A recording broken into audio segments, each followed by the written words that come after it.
So, emotional maturity. Ito daw yung kayang i-manage at i-control yung emotions na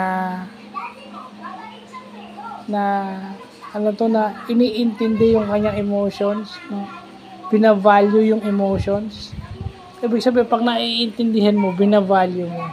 So, kaya mong mag-handle ng hard conversations, kaya mong tumanggap ng criticisms. Tsaka ang laging tingin mo is for improvement. Diba? Kasi pag hindi mo kayang tignan as improvement yon, so wala.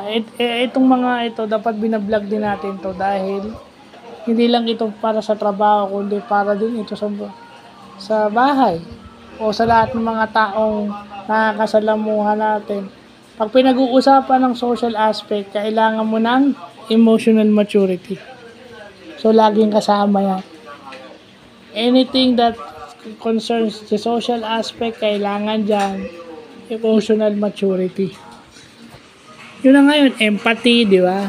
Yun yung isang masasabi ko na pwedeng kasama dyan. So, yun lang po.